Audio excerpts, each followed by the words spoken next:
Welcome to the modern യുഗം of Dhyan's Onam.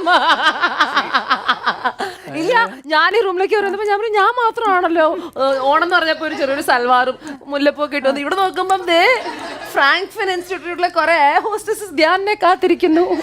എന്താണ് ഇത്രയും വ്യത്യസ്തമായ ഓണം ഞാനും കൂടിയിട്ടില്ല.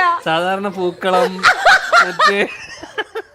എന്താ സംഭവിക്കുന്നത്? ഇതെന്താ സാരിയുടെ സാരി എവിടെ? ഗേൾസ് ആരും നിങ്ങൾക്ക് ബ്രീഫ് തന്നില്ല? ഇത് നിങ്ങളുടെ യൂണിഫോം ആണോ? അല്ല, ഡെയിലി വെറുതെ കടയിലെ പച്ചക്കറി വാങ്ങിക്കാൻ പോകുമ്പോ അല്ല, അങ്ങനെയല്ല ഞാൻ പറഞ്ഞത്. നല്ല ഭംഗിയുണ്ട് യൂണിഫോം അല്ലേ?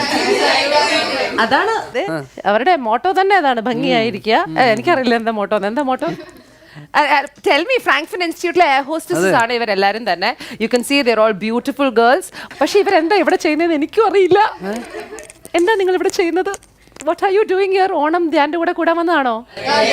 പിന്നെ എന്താണ് സാരി ഉടുക്കാത്ത? മൈക്ക് പ്രയാസ് എല്ലാരും മൈക്ക് എടുത്ത് പിടിക്കൂ. ഞങ്ങളൊരു ചേഞ്ചിന് വേണ്ടിയിട്ട് എപ്പോഴും എല്ലാവരും സാരി അല്ലേ, അപ്പൊ ഞങ്ങളൊരു ചേഞ്ചിന് വേണ്ടിയിട്ട്. I like it. എനിക്ക് ചേഞ്ച് വളരെ ഇഷ്ടപ്പെടുന്ന ഒരു വ്യക്തിയാണ്.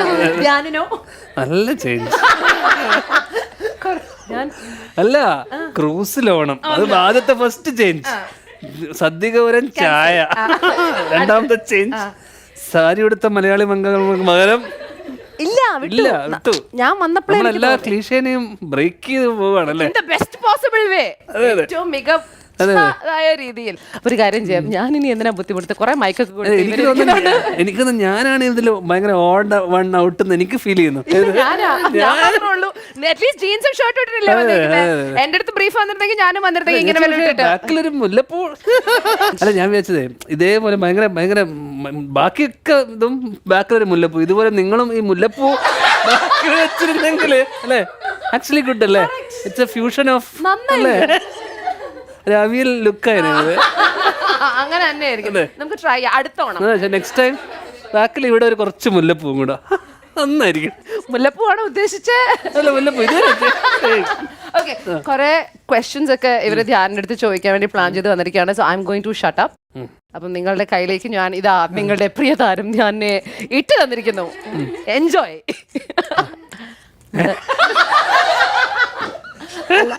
ഓണമല്ലേ, എനിക്ക് കൊടുക്കാൻ പറ്റുന്ന ചെറിയ മക്കളെ ചോദിച്ചു. Okay, I M Aishwarya. Okay, Aishwarya ചോദിച്ചോ? ആദ്യത്തെ ചോദ്യം ഐശ്വര്യ ഓക്കെ, ധ്യാൻ ചേട്ടാ. ചേട്ടാക്ക് ഒരു പഴയ ചേച്ചിന്റെ ഓർമ്മ വന്നു.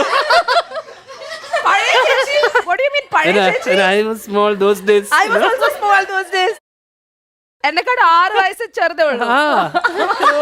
ശരിയാ, എനിക്കൊരു 16 വയസ്സുള്ള നിനക്ക് 10 വയസ്സേ ഉള്ളൂ. കല്യാണം കഴിച്ച് കുട്ടി ആർക്കടാ?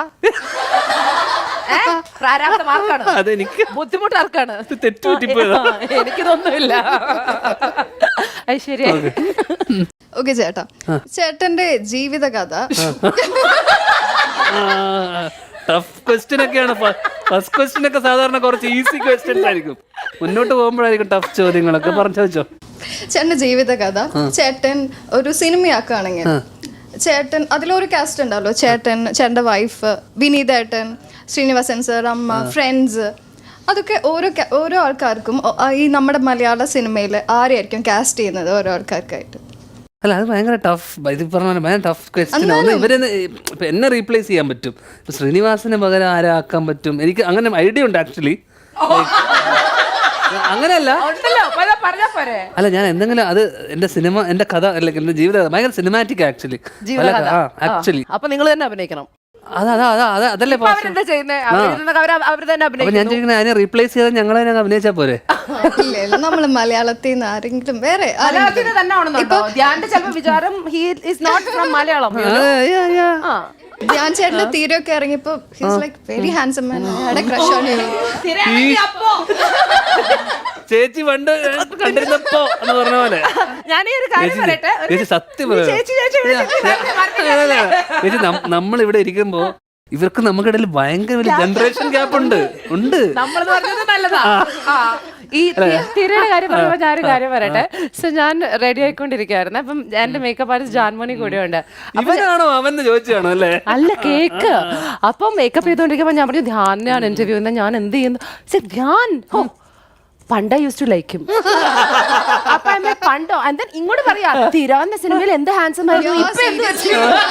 സത്യം. And I had a crush on him. Crush on you. ഇപ്പൊ കല്യാണം കഴിഞ്ഞില്ലേ? അതെ അതെ അതെ, അത് തെറ്റാണോ? കല്യാണം കഴിഞ്ഞ ക്രഷ് തോന്നുന്നില്ല കല്യാണം കഴിഞ്ഞ ആൾക്കാരോട്? എനിക്ക് എത്രയോ കല്യാണം കഴിഞ്ഞ സ്ത്രീകളോട് ക്രഷ് തോന്നുന്നു. എനിക്ക് കല്യാണം കഴിഞ്ഞ എനിക്ക് അങ്ങനൊന്നുമില്ല. എനിക്ക് ചിലപ്പോ തോന്നുന്നു, nothing is wrong. Continue മോളെ. Crush. അപ്പൊ എല്ലാ ഹാഡും ബോസ് വെച്ച് song തീരാതെ നീളുന്നേ ഞാൻ കണ്ടിന്യൂസ്ലി ആ ഇറങ്ങിയ സമയത്ത് ഇങ്ങനെ ആക്ച്വലി മോളുടെ പ്രായം എന്തായിരുന്നു അപ്പൊ? ഞാൻ 10th-ലൊക്കെ ക്രഷ് ആ സമയത്ത് കാലം മാറി, പ്രായത്തിലൊക്കെ ക്രഷ് തുടങ്ങി. നമ്മളൊക്കെ 14, 15, 20 വയസ്സിൽ ചെയ്ത് 2, 3 വയസ്സിലൊക്കെ. എന്നാലും ആ പ്രായമായിരുന്നു. എനിക്ക് സിനിമ എന്നായിരുന്നു റിലീസ് ചെയ്തത്? 13. So I think I was in +1 or +2.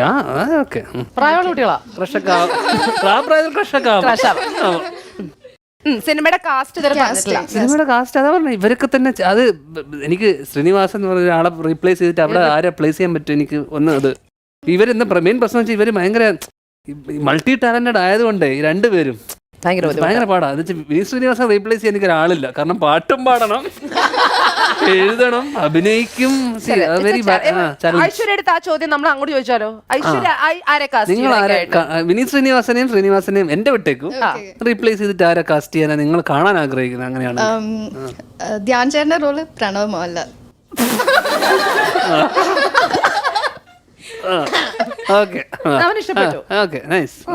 So പ്രണവിന്റെ അച്ഛനായിട്ട് Dhyan ചേട്ടന്റെ അച്ഛൻ ശ്രീനിവാസൻ സാറായിട്ട് ഇപ്പൊ ഏജുള്ള ഒരാള് മതിയോ? അത് നമുക്ക് നിങ്ങൾ ചോദ്യം ചോദിക്കുന്നത് അജു വർഗീസ്. അവൻ അങ്ങനെ തന്നെയാണോ? അല്ല ഒരു കോംപ്ലിമെന്റ് ആയിട്ടോ ഇതെന്തൊരു ഞാൻ ചോദിട്ടെ പ്രണവിന്റെ റിയൽ ലൈഫിൽ അച്ഛനാരാ? മോഹൻലാൽ. അപ്പൊ ഓൺ സ്ക്രീൻ വരുമ്പോ അജു ശ്രീനിവാസൻ സാറിന്റെ പടം ഷെൽവായി പോയി എനിക്ക് തോന്നുന്നു. ചിലപ്പോ ഇഷ്ടവും. ഇന്നത്തെ കാലത്ത് ഇതൊക്കെയാണ്. സാറിന് നമ്മള് കോമഡി സൈഡ് മാത്രമല്ലേ കണ്ടിട്ടുള്ളൂ, സീരിയസ് ആയിട്ട് നമ്മൾ കണ്ടിട്ടില്ലല്ലോ. ശ്രീനിവാസൻ അജു വർഗീസ്. മേക്കപ്പ് ഒക്കെ ചെയ്ത് നമുക്ക് സെറ്റ് ആക്കാലോ. ലുക്ക് വൈസ് ആണ് ഇത് വരുന്നേ.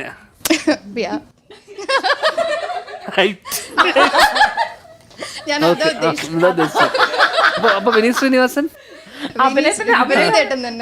മോളുടെ പേരുന്ന പവിത്രമായ ചോദ്യം ഭയങ്കര ഇതല്ലേ? ഐശ്വര്യമായി പവിത്രമായി. വരെ ഉണ്ട് പവിത്ര, ഐശ്വര്യ, ഭയങ്കര പേര് തന്നെ ഉണ്ട്. പേരിൽ മാത്രം അല്ല, പേരിൽ തന്നെ ഉണ്ട് ആ ഒരു ലാളിത്യം, ആ തനിമ. ഞങ്ങൾ അങ്ങനെയാണ് ഇത്തവണ ഓണം പ്ലാൻ ചെയ്തത്. പേരിൽ. അതെ. പവിത്ര ചോദിച്ചോ? ഇപ്പോ ചേട്ടൻ സിംഗിൾ ആണെങ്കിൽ ഞങ്ങൾ ഇന്നൊരാളെ ചൂസ് ചെയ്യണമെന്നുണ്ടെങ്കിൽ ആരെ ചൂസ് ചെയ്യും? ഇത് മറ്റേ ഡേറ്റിംഗ് ഷോ. ഇതിപ്പോ സിംഗിൾ ആവണമെന്ന് നിർബന്ധമൊന്നുമില്ല.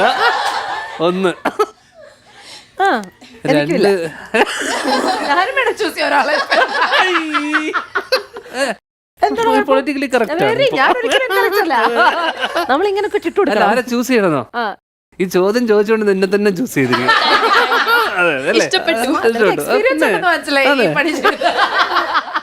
അല്ല, അങ്ങനെ ചോദ്യം ചോദിച്ച ആൾക്കൊരു നമ്മള് ബഹുമാനം കൊടുക്കണം. പവിത്ര ഹാപ്പി അല്ലേ? Very happy. അപ്പം ഈ പവിത്രയിൽ നിന്നും നമുക്ക് എങ്ങോട്ട് പോകണം? അടുത്ത മൈക്ക് പിടിച്ചിരിക്കുന്ന ആൾക്കാർ തന്നെ ആദ്യം ചോദിക്കാം. ഹലോ സർ, മാം, എന്റെ പേര് ഹൃദ്യ. ക്രഷ്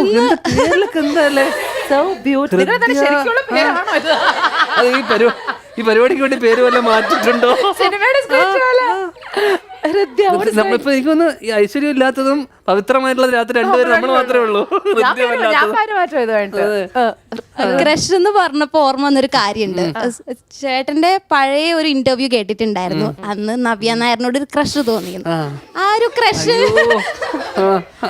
ക്രഷ് പിന്നെ തോന്നിയിട്ടുണ്ടായിരുന്നോ? നവ്യനെ അതുവരെ പരിചയപ്പെട്ടിട്ടുണ്ടായിരുന്നില്ല. പരിചയപ്പെട്ടപ്പോ കൃഷ്ണനും ഉണ്ടായിരുന്നു എന്നാണ് ചോദ്യം. കേക്കാം. ഇല്ല, ഞാനിപ്പോ നവ്യ വിളിച്ചിട്ട് ഞാൻ സിനിമയിൽ അടക്കം പോയിട്ട് അഭിനയിച്ചു. ജാനകി. എന്നിട്ട് അപ്പൊ കൃഷ്ണൻ മാറിയോ? അല്ല ക്രഷ് അപ്പോഴേ മാറിയ കഥയാണ് ഞാനന്ന് പറഞ്ഞത് അതെ തന്നെ. മാറി പൃഥ്വിരാജിന്റെ കൂടെ അഭിനയിച്ചപ്പോ ക്രഷ് മാറി പിന്നെ പൃഥ്വിരാജിന്റെ കൂടെ അഭിനയിച്ചപ്പോ നവ്യയുടെ അടുത്തുള്ള ക്രഷ് മാറി. അതെ ആ കുറച്ച് കണ്ടപ്പോ ഒരു intimacy possessive അടിച്ചു. ഓ അവരഭിനയിച്ച പൊസസീവും കൂടെ ആയിരുന്നു. Extremely possessive. അതിനുശേഷം പിന്നെ ക്രഷ് തോന്നിയിട്ടുണ്ടായിരുന്നോ? പിന്നെ എനിക്ക് നമുക്ക് പോയി കഴിഞ്ഞാൽ പിന്നെ തിരിച്ചു വരാൻ അത് വലിയ പാടാ. അടുത്ത ആളിലേക്ക് ഞങ്ങൾ അടുത്ത ആളായിരുന്നു. അടുത്ത ഇത് ഭയങ്കര സീസണൽ ആണല്ലോ ഈ പറഞ്ഞ പോലെ. ഒരു സീസൺ കഴിഞ്ഞ അടുത്ത സീസൺ. അപ്പൊ എനിക്ക് തോന്നുന്നു പിന്നെ മലയാളമൊക്കെ കഴിഞ്ഞ് ഞാൻ പിന്നെ ഹിന്ദിയിലോട്ട് പോയി. അവിടെ കുറെ പേരുണ്ട് ആ സീസണിൽ ഓർമ്മ വരുന്ന എനിക്ക് ഓർമ്മ എനിക്കറിയാം, എനിക്ക് ഈ പ്രശ്നമുണ്ട്. ആണല്ലേ? അല്ല ആ സമയത്ത് എനിക്ക് സിമ്രൻ ഓൾ ടൈം ക്രഷ് ആയിരുന്നു. സിമ്രൻ നല്ല മനുഷ്യനും. സിമ്രൻ ഭയങ്കര ക്രഷ് ആയിരുന്നു അന്ന്. എന്തായാലും സിമ്രൻ ഭയങ്കര എന്ന് വെച്ചാൽ എനിക്ക് മാത്രമല്ല കേട്ടോ, എനിക്ക് അറിയാവുന്ന എല്ലാവർക്കും amazing. Amazing. Simran all time crush.